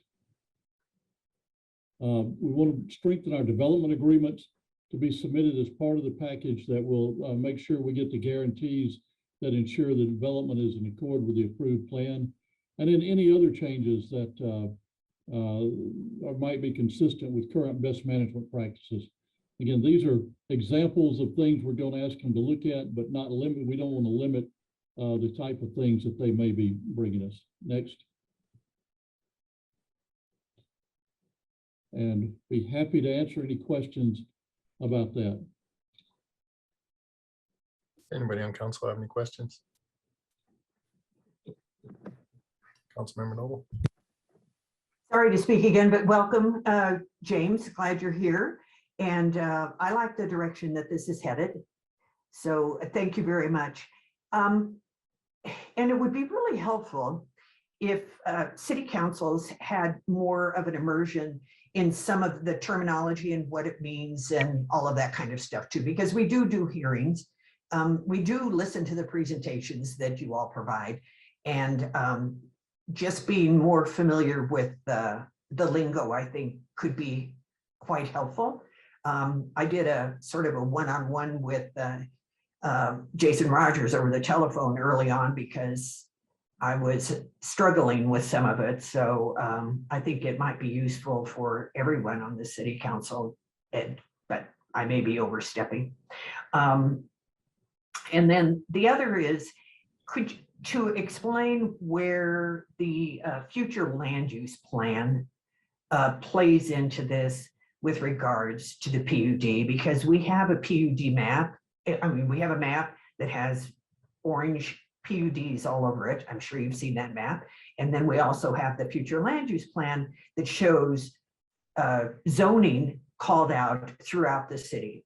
That was done apparently during the comprehensive plan, and why those don't match up and how we make them match up, or what can be done, something along those lines to explain how all of that works would be really helpful too. Be glad to do that. And we're going to be having hopefully monthly study sessions with you on the comprehensive planning process. And I think that's a great opportunity to get into addressing both those issues. Great, thank you so much. That's it. Yes, ma'am. Any other questions or comments? Seeing none, thank you very much, Mr. Tolbert. Appreciate your time this evening. Thank you. Move to our last presentation, which is a South Platte Crossing Affordable Housing Incentive Request. Would like to invite Jenna Lowry, Senior Management Analyst, to make the presentation.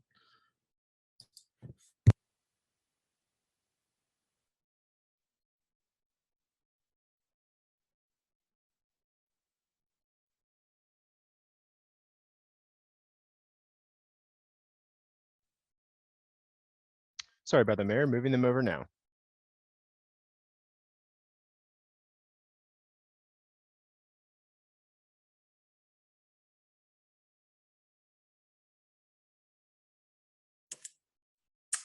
Good evening, Mayor and City Council. Sorry for that delay, but I appreciate your patience.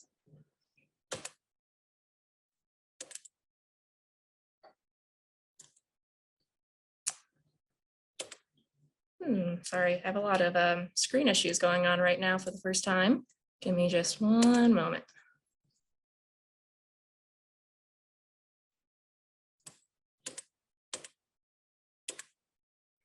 Okay, technical difficulties aside, I hope you're all having a great evening.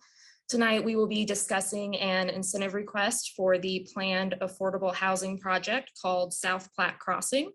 This topic has been included in your monthly development report for the last few months. The South Platte Crossing project represents a potential low-income housing tax credit apartment complex that will be located near 72nd Avenue and Colorado Boulevard. The property is within close proximity to our RTD station, so this would be a transit-oriented development. The PUD zone document for this project was approved by City Council in January of this year, and the planned project includes 60 affordable units ranging in size from 1 to 3 bedroom apartments. The applicant did apply for CHFA's competitive 9% tax credit earlier this year, but they were denied due to a variety of concerns. However, the most notable reason for denial was the lack of crosswalk access to the property. Since receiving that feedback, though, the applicant has been conducting a traffic and pedestrian study. The applicant does intend to apply for the competitive 9% credit again in 2022, and they do anticipate approval. In fact, they have already been discussing their planned access improvements with CHFA and have received favorable feedback. So, assuming the project is selected to receive the 9% credit, construction on the development would begin in late 2022 or early 2023. But with the expected funding from CHAFA, the project will still have a funding gap. In order to fill the projected $750,000 funding gap, the applicant has requested that the city incentivize their development by reimbursing sales and use tax and waiving project permit fees.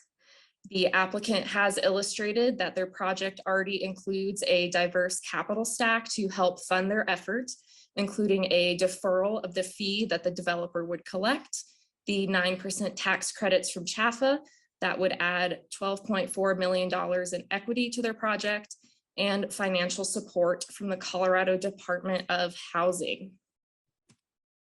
Since the development would be funded by the Housing Authority and Department of Housing, the project will need to meet certain proposed terms.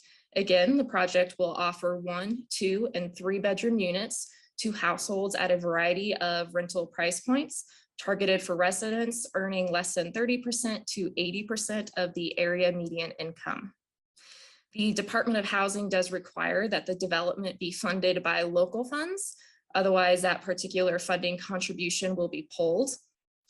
Finally, the project would be required to follow a 40-year affordability period, including a 15-year LIHTC compliance period. I think it's also worth noting that both CHAFA and the Department of Housing require regular financial and on-site condition reports from all projects that they fund. So if the city were to agree to incentivize the project, that would certainly demonstrate a commitment to offer quality, affordable housing to residents. In addition, funding this project would be consistent with the current and planned comprehensive plan, as the project would increase the range of housing prices in the city. With all that said, staff has had several meetings with the developers. We've analyzed their funding request and reviewed the project pro forma. We recommend that the city incentivize this project, but also remain consistent with past affordable housing funding agreements. Staff suggests agreeing to reimburse the city's non-dedicated sales and use tax that is applicable to this project at the 3.5% rate, and reimbursing the plan check and permit fees for the development. So based on the project pro forma, staff suggests agreeing to a reimbursement amount of up to $300,000, with that exact amount to be determined based on the actual amount of sales and use tax generated and the cost of the before mentioned fees. Staff would also help the applicant to negotiate with Adams County in order to further close their funding gap. So we do have the applicant on the line tonight who's available to answer any of your questions, but that does include my presentation for this evening. I appreciate your time and do respectfully request direction for us to either enter into negotiations to finalize terms and conditions of an affordable housing agreement based on terms presented tonight, or schedule a future executive session for us to further discuss terms and conditions or the requested contribution from the city. Thank you. Thank you, Ms. Lowry. Does anybody on council have any questions? Councilmember Noble. Thank you so much, Jenna.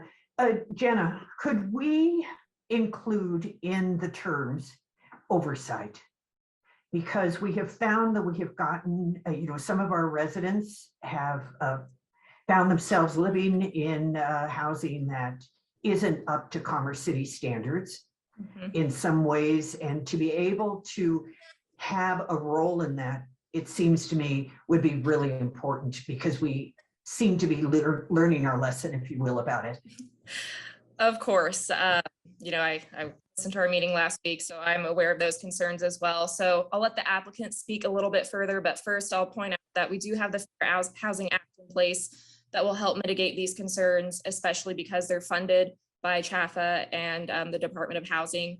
Plus, those two entities will have additional reporting and conditions requirements that the housing complex we discussed last week does not have, since they're not funded by LIHTC or other loans. But again, I'll let the developer speak a little bit further to that question. I did let them know that this would be a topic of interest, largely due to the conditions that were shared last week. So I'm sure they're happy to address what additional reporting they're able to do to help alleviate our concerns and make sure residents do get the housing they deserve. Good thinking, Jenna. So I'm sure I see a couple of them on the line. Feel free to unmute.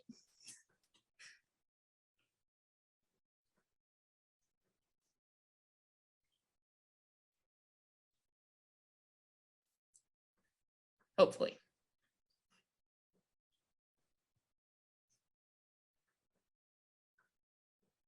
Hello? We can hear you, Todd. Okay, great. Hi, this is Todd Lieberman, Brinshore Development. We, on behalf of Brinshore and Nesbitt Development, Eric Nesbitt is joining me as well on the screen here. We're extremely excited to be working with the City of Commerce City to develop 60 units of affordable and mixed income housing. As a company that's been in business for 25 years, we have developed over 8,000 units of housing in 15 states. We take our responsibilities very seriously that we have to the state, to local municipalities in which we work, and to our investors and lenders, and first and foremost, our residents, because the residents in our buildings make them successful. So to answer your question, reasonable oversight is fine. I mean, we work closely with municipalities all the time, but I think the Fair Housing Act is important, and it is important to treat, all residents the same, whether they're market rate renters or affordable renters, and that's the hallmark of our business and what we're committed to. So we would explore reasonable standards in addition to the compliance requirements that are set forth by CHAFA, our lenders, investors, and the State Department of Housing. Okay. Thank you. And then we can talk about it further as well when we have our executive session on negotiations. But you are in a prime location. It is very important to be right there by the light rail station. It's transit-oriented development. So, it will be an important project for Commerce City, and to have it be successful and run well and happy residents will be really critical. So thank you very much. Glad you have that track record. Thank you, Council Member. Any other questions, comments? All right, staff needs directions. Anybody object to staff entering negotiations with the property? Seeing none, there you go, ma'am. Thank you, sir. Have a great evening. You too. Thank you. Thank you. All right, that concludes all our presentations. We'll move on to reports, starting with Roger Tinkelberg, our city manager.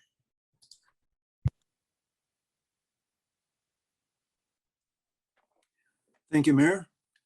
Need to bring up my presentation here. I have too many other applications open. So this week is Thanksgiving. So happy Thanksgiving to everyone. So I don't forget it at the end of my presentation. Just as a reminder, I will be out the rest of this week, and Jason Rogers will be the acting city manager. So please, if you have problems, feel free to share those with him. You don't need to wait until I come back.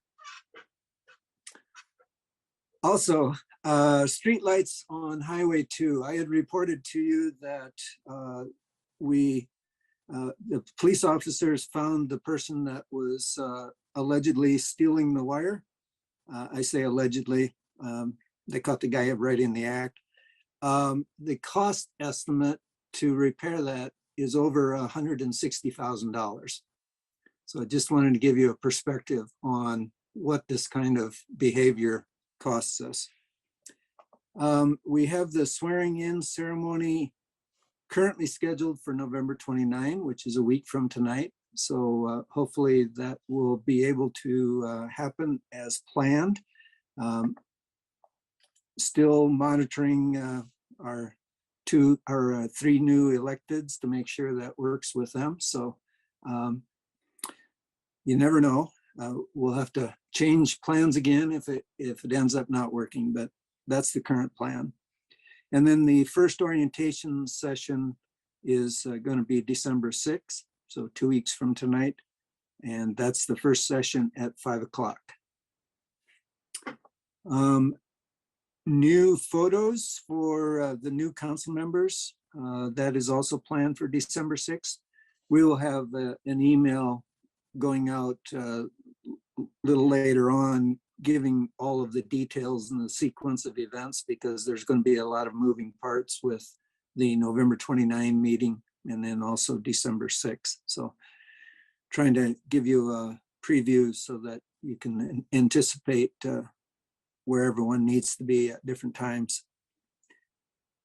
And then moving on to community development, they're still running at approximately 180 land use cases. So it's holding pretty steady in that volume of cases that they're dealing with.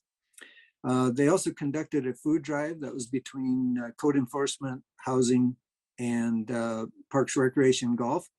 And they collected enough food for 25 families. And then just a heads up, 8,000 East 96th Avenue, a building permit was issued for a warehouse building, and that's on a spec basis. So no defined user yet at this point. And then economic development will be bringing Project Bronco to you for an incentive package approval on December 6th as well. There's also a promotion for Small Business Saturday that's happening on November 27th, so this coming Saturday. And then also they're promoting Commerce City Eats via a new online restaurant directory, and also promoting the Commerce City Shop Where I Live online with the city's website as well. Or actually it's a separate website dedicated to Commerce City Shop Where I Live. And then there is a Adams County COVID-19 grant program, and that is utilizing the American Rescue Plan funding. They are accepting applications starting already in November 1, but running through December 15. And those applications are open to nonprofits, school districts, special districts, businesses, and non-governmental organizations. And again, that's for meeting the council or the county's priorities for businesses that need additional economic recovery and relief assistance. So if you know of any business that needs help or nonprofit, this program is available at Adams County. And then happy news, the Rapids soccer team is playing in the MLS Cup playoff game this Thursday on Thanksgiving Day at 2:30 p.m. And the Rapids and the Cronky organization are donating 4 meals per fan that show up, and that'll go to the food bank of the Rockies. And they would like to donate $250,000 worth of food. So they have a significant goal that they're trying to reach, and people can help by attending the game. And then Parks, Recreation, Golf, they held the Run with the Buffalo on the 20th, and they had 136 participants. Project Present, they've identified 325 children participating in Project Present this year. So if you want to sponsor a child, you're able to do that. And there's a number of corporations that have already committed to funding quite a number of children. So they're well on their way. And then Adams County Open Space approved a grant of $1.5 million for the Buffalo Run Golf Course irrigation replacement system. So that's a significant benefit to that project. I think I had reported to you before that the costs have significantly increased on that project. And then for Public Works, they cleaned up numerous dump sites again this past week, illegal dumping. It's happening in a lot of different places all around the city. And then they took care of a CRM safety item where there was repairs needed regarding failed pavement supporting manholes. They also took care of a number of CRMs regarding potholes and patched those with asphalt, and also dealt with still weed CRMs. Number of places that still needed weed cutting. And then they're working on maintenance projects like still doing street sweeping, doing trash pickup and traffic sign repairs, that type of thing. They've started installing seasonal banners. We're using a contractor to do that. So those are going up. And if you haven't driven, for example, Tower Road, I've heard that those look nice. I haven't had a chance to get out there yet, but plan to do so. And then the winter pole decorations, those are scheduled to be delivered soon, and they will be installed as they are delivered. There's also a plan to replace the median mulch on 104th Avenue, Tower Road, Potomac, and Chambers, and that'll be done in December. And they're replacing the bark mulch with rocks instead. So it'll be much more durable and won't be washing out with heavy rains. And then they're also preparing for snow removal. So that involves checking for hazards throughout the city, doing equipment repairs and calibrations. And then also the replacement trucks have arrived. So that's good news. So that's where we are in terms of reports. And now moving on to the agenda review. Need to bring that up.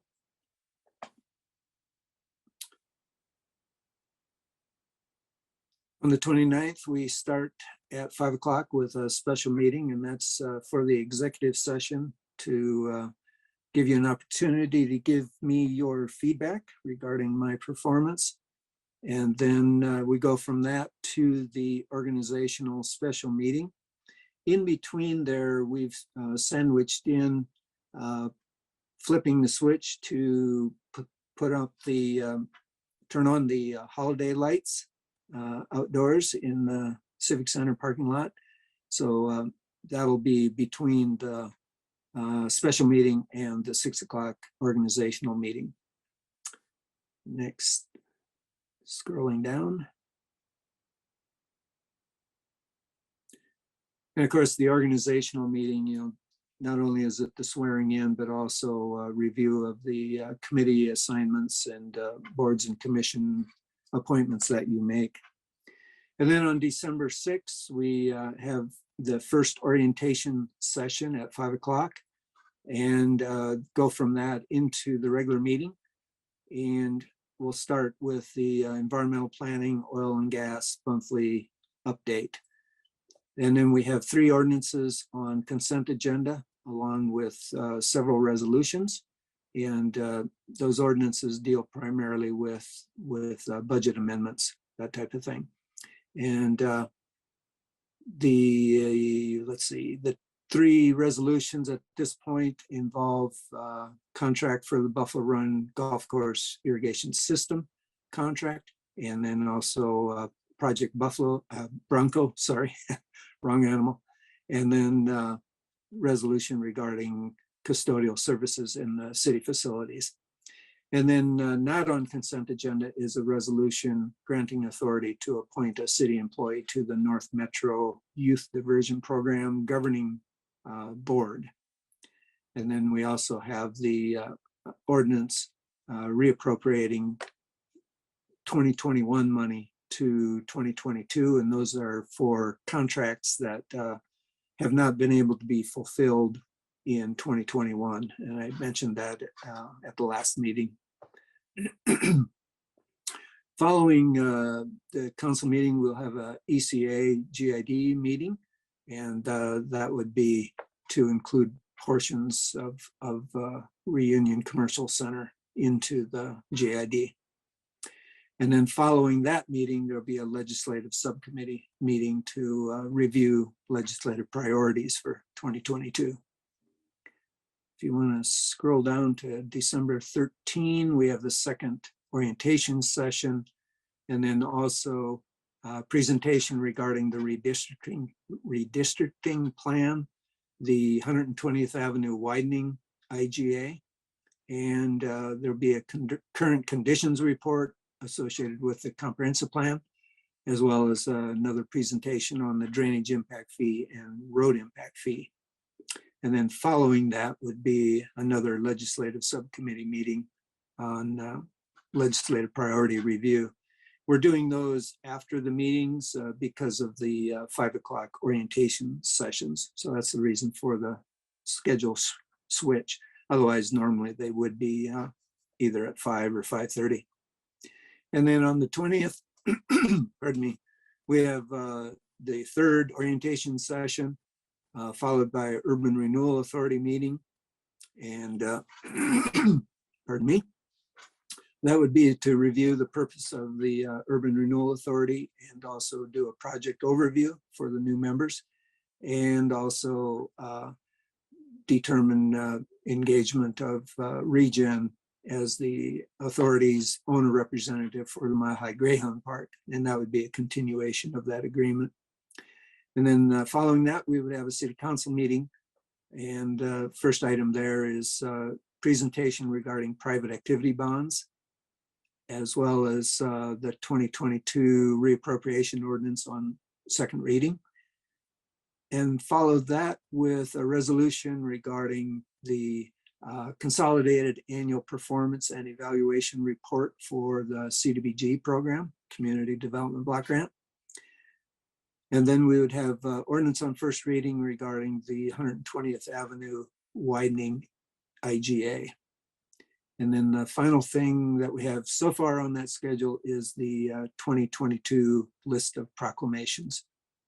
Any questions on any of those items, any of those scheduled meetings? And as you saw tonight, you know, every once in a while there's something that pops up that we don't anticipate. But we try to minimize that as much as we can.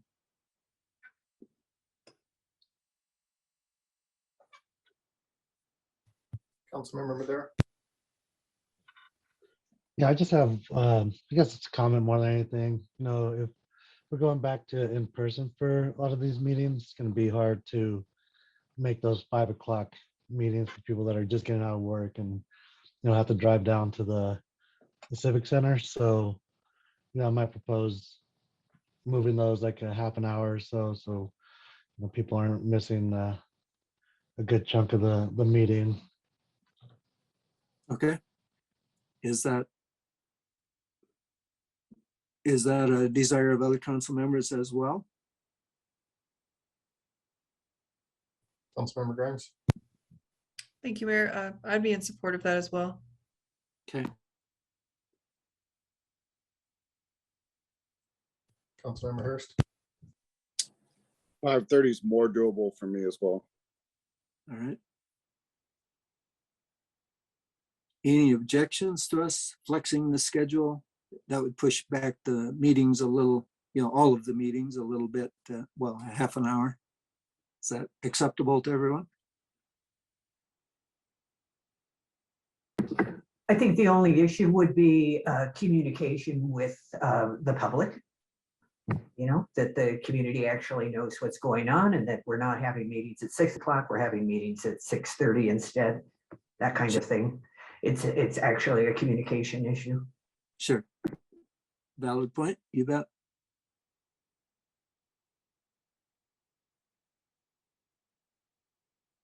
All right, thank you very much.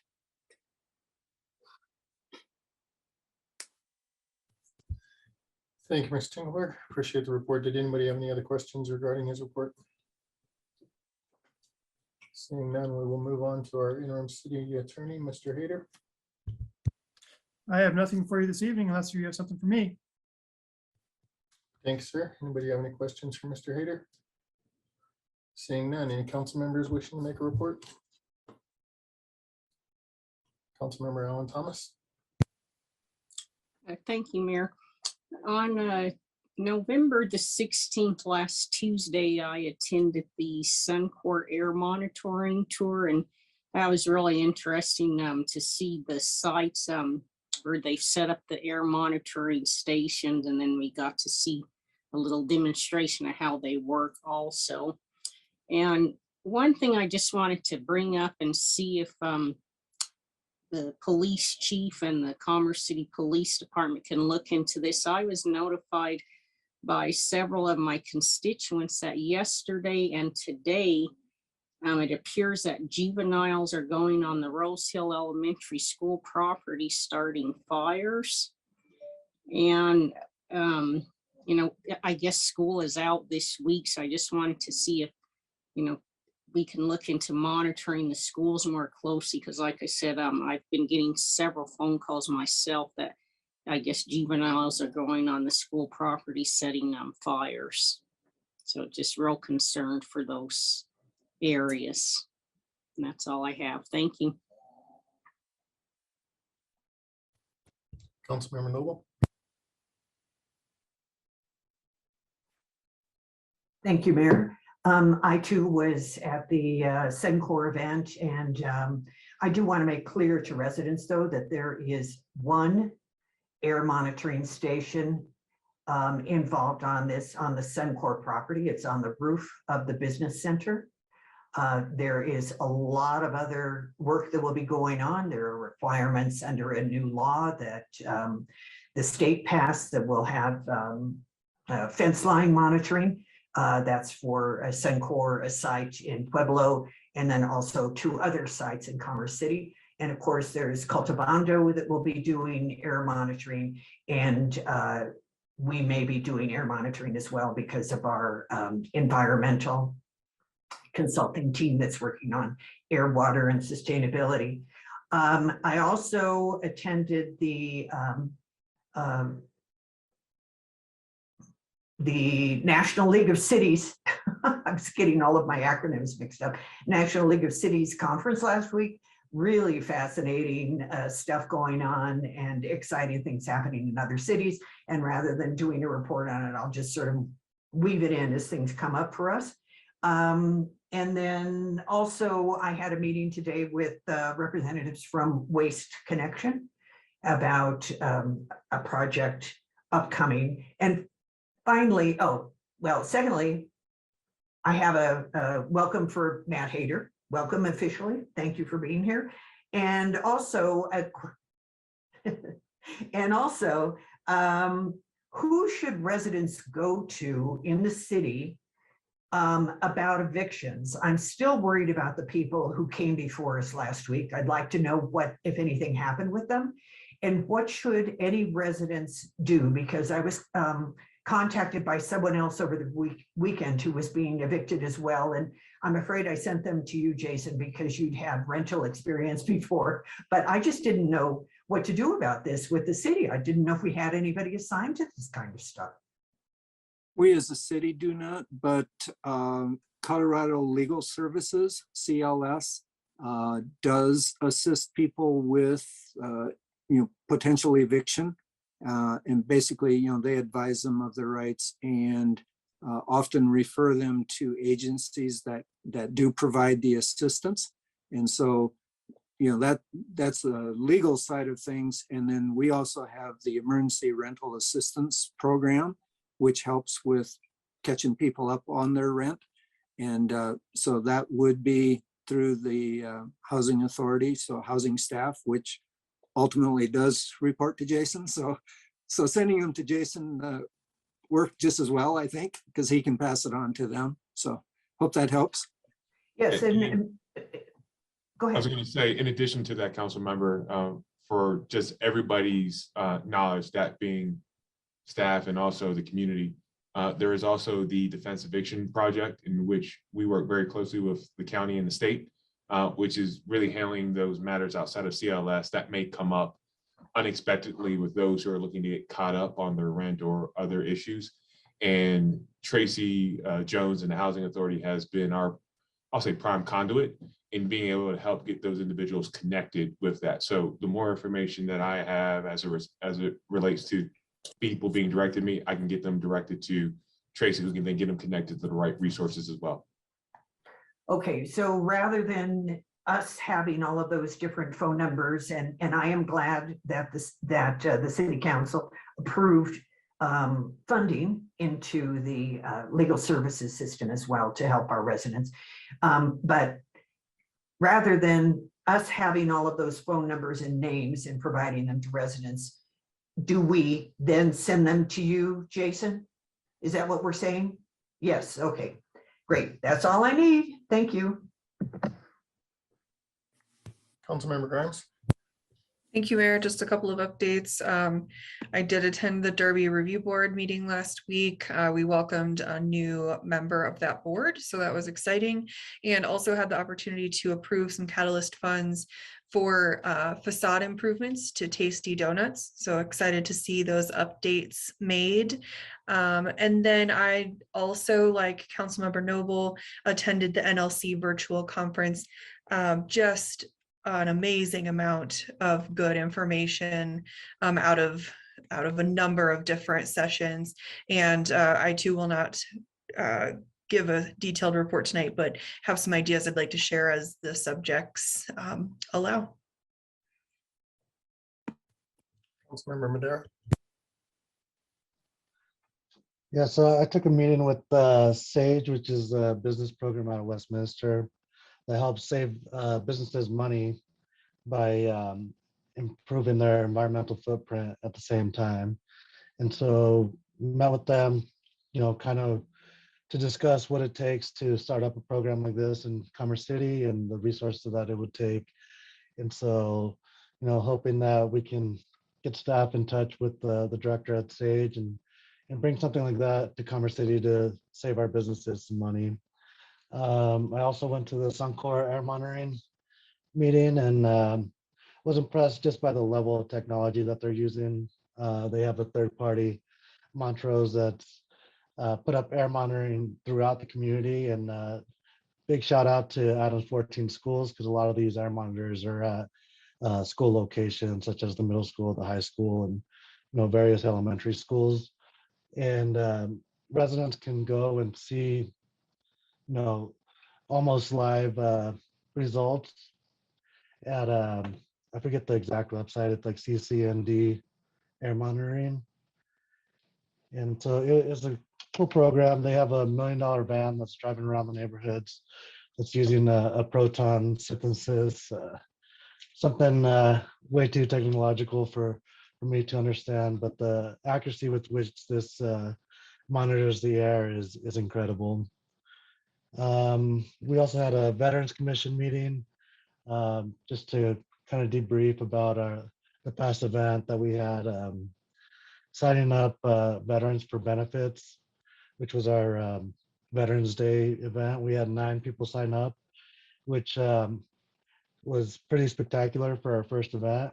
And so, we thought it was a success and are looking forward to continuing it again and kind of alternating between the north and the south side of town to make sure that we get coverage and sign up as many vets for their benefits. And we're also looking at doing a homeless veterans event. And so I know that the commission is looking to come before city council to maybe request some funds and some assistance in putting that event together at some point next year. I've also met with a developer who is looking to build affordable housing around the light rail station on Colorado in 70th. I met with Waste Connections as well in regards to their proposed recycling center. And I met with Hickenlooper's aide to go over the infrastructure bill. And we discussed possibly having him come in early next year to discuss the infrastructure bill with all of city council during the study session to provide more information and specifics of what this means to Commerce City. And then finally, I was also at the Derby Review Board with Councilmember Grimes, and we approved some of those Catalyze funds for Tasty Donuts, which I think is going to be a great improvement for that storefront. Councilmember Hurst. Yeah, I also attended the Suncor monitoring. I won't go into that. I think there's a lot of good comments about what's going on there. I guess I'm excited to see the long-term results because they're just getting started. So And the other thing I wanted to call out is the boards and commissions subcommittee has been doing interviews on the weekend and as well during the week this week for the Blue Ribbon Economic Development Council. Wanted to just kind of put the word out there that we're still looking for some people to volunteer for that and interview for that. We're looking for folks who live in Southern Commerce City as well. And I saw some good Facebook posts about that, but just want to make sure we're getting that information out there, because that really is going to be some good conversations about, ways that the city can advance economic development opportunities, as well as just the overall information available about what it takes to come to Commerce City. Any other council members wishing to make a report? And then Tuesday, I had a phone call with the developers that were interested in developing on the west side of the commuter rail station. Due to soil conditions, they no longer think that the plan that they had was going to be fiscally viable. So don't know if that project is ever going to get off the ground. Wednesday, met with the other developer wishing to do the affordable housing project on the east side of the commuter rail station. And on Thursday, I also had the meeting with Waste Connections. That's all I have for my report. Concludes the rest of our meeting. Have a good night. Have a good week. Happy Thanksgiving to everybody. Hope you enjoy it. Good luck to the Colorado Rapids in their MLS game. Look forward to seeing you guys win and continuing on in the MLS Cup playoffs. And for everybody else, happy Thanksgiving.